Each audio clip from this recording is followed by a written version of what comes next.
Also für unser Unternehmen ist Kommunikationsplanung und Corporate Newsroom auf jeden Fall ein Must-Have.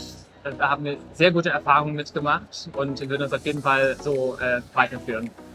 Vielleicht in Ergänzung, was auch ein Must-Have ist, ist die Integration von anderen artverwandten Kommunikatoren, sage ich nicht nur Unternehmenskommunikation, sondern auch Marketing, Kundenkommunikation, HR-Kommunikation. Also wenn die noch nicht mit drin sind im Newsroom, dann müssen die auch mit rein, weil die in der Planung auch einen wichtigen Say haben.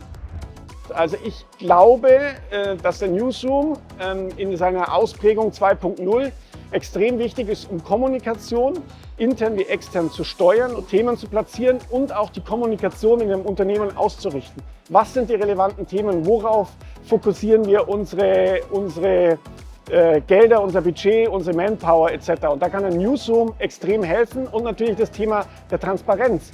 Aber man muss sich bewusst sein, das Arbeiten in der Kommunikation wird eine andere, weil ich muss das Arbeiten um die Themen, um die Arbeitsweise eines Newsrooms, eines Mediahauses anpassen. Wenn wir heute vom Corporate Newsroom sprechen, dann entstehen bei uns allen, glaube ich, Bilder im Kopf. Bilder, die dann häufig so ausschauen wie Fernsehstudios mit Bildschirmen, mit unglaublicher Menge an Daten, die da durchgehen.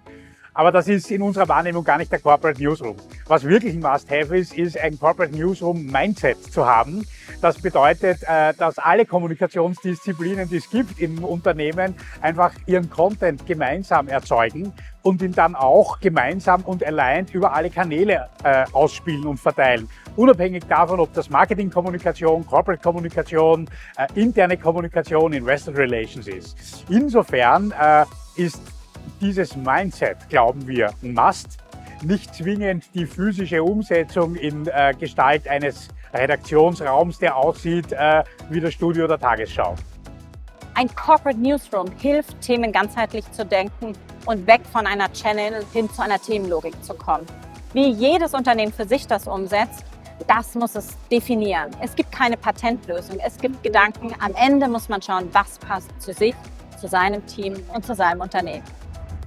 Nach meiner Erfahrung ist Newsroom oftmals verstanden worden als ein architektonisches Konzept, als wenn man einen Raum schaffen möchte. Aber darum geht es nicht.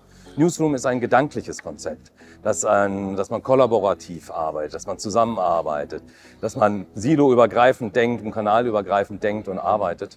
Und das ist heute ein unverzichtbarer Bestandteil. Und insofern nennen wir es, wie wir es wollen.